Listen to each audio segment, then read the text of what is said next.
ഫഡ്നാവിസിൻ്റെ രാഷ്ട്രീയ ഭാവി സംബന്ധിച്ച് നോക്കുകയാണെന്നുണ്ടെങ്കിൽ ഇത് വലിയൊരു നേട്ടമാണ്. കാരണം ഇന്ത്യയിലെ എന്നല്ല, ലോകത്തെ തന്നെ ഏറ്റവും വെൽത്തി ആയിട്ടുള്ള ഒരു മുനിസിപ്പൽ കോർപ്പറേഷനാണ് മുംബൈ എന്ന് പറയുന്നത്.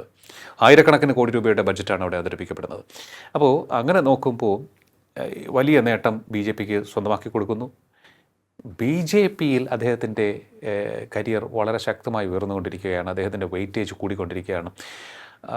വലിയ രീതിയിൽ പ്രൊജക്റ്റ് ചെയ്യപ്പെടുന്ന ഒരു നേതാവായി അദ്ദേഹം മാറിക്കൊണ്ടിരിക്കുകയാണല്ലേ. അതായത് അദ്ദേഹത്തിനെ കുറിച്ച് പറയുന്നത് ഈ രീതിയിലാണ് അദ്ദേഹത്തിൻ്റെ പോക്കെങ്കിൽ. അതായത് 22-ാമത്തെ വയസ്സിൽ കൗൺസിലർ, 27-ാമത്തെ വയസ്സിൽ മേയർ, 30-ാമത്തെ വയസ്സിൽ മുതൽ MLA, തുടർച്ചയായിട്ട് 25 വർഷം, 55 വയസ്സാകുമ്പോഴേക്കും 25 വർഷത്തിൽ കൂടുതൽ MLA ആയിരിക്കുകയാണ് അദ്ദേഹം.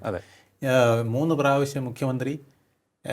അതും ഏറ്റവും കൂടുതൽ പ്രതിസന്ധിയുള്ള ഒരു സ്ഥലമാണ്. ബീഹാർ പോലത്തെ ഒരു സ്ഥലമാണ് ഈ ഇവിടെയും നിൽക്കുന്നത്. കാരണം മറ്റ് കക്ഷികൾക്കാണ് ഇവിടെ എപ്പോഴും മേൽക്കോയ്മ. BJPക്ക് അവിടെ ഒരു മേൽക്കോയ്മയില്ലായിരുന്നു. പക്ഷേ അവിടെ കൊണ്ടുവന്ന് മേൽക്കോയ്മ ഉണ്ടാക്കുക, എന്നിട്ട് അവിടുത്തെ ഏറ്റവും വലിയ പാർട്ടിയായിട്ട് മാറുക, ഏറ്റവും വലിയ ശക്തിയായിട്ട് മാറുക.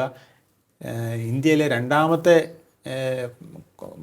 പാർലമെൻറ്റ് മെമ്പർമാരുള്ള ഒരു സംസ്ഥാനമാണെന്ന് ഓർക്കണം. അവിടെ ശക്തിയായിട്ട് വരിക എന്ന് പറഞ്ഞപ്പോൾ ഇന്ന് രാഷ്ട്രീയ നേതൃത്വം കണക്കാക്കുന്നത് ഒരുപക്ഷെ നരേന്ദ്രമോദിക്ക് ശേഷം ഇന്ത്യ കാണാൻ പോകുന്ന ഒരു പ്രധാനമന്ത്രി ആയിരിക്കുമോ എന്നുള്ളത്. ഇന്ത്യയുടെ ഒരു പ്രൈം മിനിസ്റ്റീരിയൽ കാൻഡിഡേറ്റ്, ആ ഒരു മെറ്റീരിയൽ, ആ ഒരു കരുത്തനായൊരു നേതാവായിരിക്കുമോ. കാരണം അദ്ദേഹത്തിൻ്റെ പ്രവർത്തന ശൈലികൾ മൊത്തം അങ്ങനെയാണ്. സാധാരണ എല്ലാ സ്ഥലത്തും ഇന്ത്യയിൽ ഇപ്പോൾ പ്രചരണം നടക്കുമ്പം അവിടെ നരേന്ദ്രമോദി, അമിത്ഷാ, യോഗി ആദിത്യനാഥ് ഇവർ വന്ന് പ്രചരണം നടത്തി അവിടെ ആ യങ് ലീഡർഷിപ്പിന് ഒരു സപ്പോർട്ട് കൊടുത്താണ് പോകുന്നത്. പക്ഷേ ഈ മഹാരാഷ്ട്രയിൽ ഇതൊന്നും അദ്ദേഹം ആവശ്യപ്പെടാറേ ഇല്ല എന്നുള്ളതാണ്.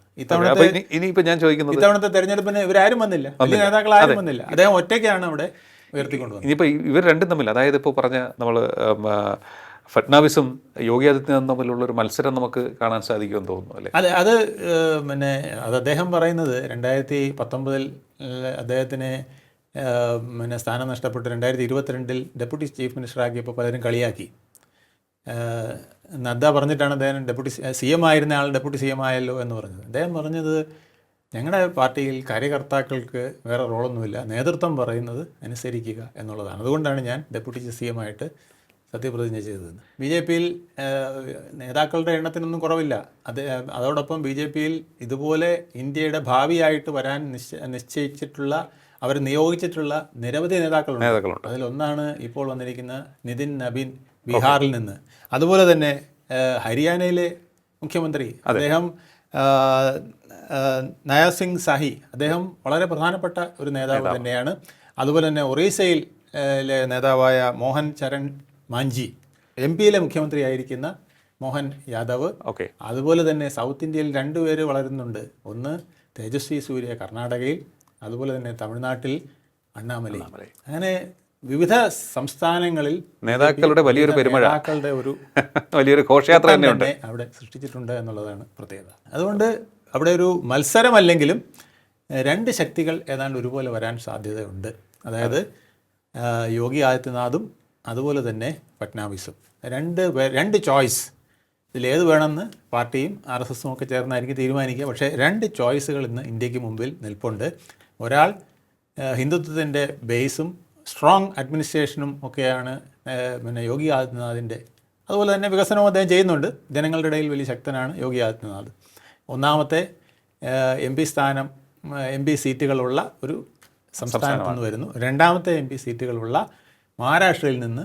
ഇതുപോലെ തന്നെ വികസനം, അതുപോലെ തന്നെ ഹിന്ദുത്വ അജണ്ട, അതുപോലെ തന്ത്രശാലി സ്ട്രാറ്റജിസ്റ്റ് എന്ന് പറഞ്ഞാൽ ഇതുപോലൊരു സ്ട്രാറ്റജിസ്റ്റ്. പിന്നെ നിശബ്ദ പ്രവർത്തനം, അത് അദ്ദേഹത്തിൻ്റെ ഏറ്റവും വലിയ ബഹളമൊന്നുമില്ല. പക്ഷെ അദ്ദേഹം വിവാദങ്ങളൊന്നും കുറച്ചിട്ടില്ല. അദ്ദേഹം പറഞ്ഞു ഭാരത് മാതാ കി ജയ് എന്നുള്ളത് ഇന്ത്യയിലെ എല്ലാവരും പറയണം. അത് പറയാത്ത ഒരാളുണ്ടെങ്കിൽ അയാൾ ഒന്നുകിൽ പാകിസ്ഥാനി ആയിരിക്കും, അല്ലെങ്കിൽ ചൈനീസ് ആയിരിക്കും.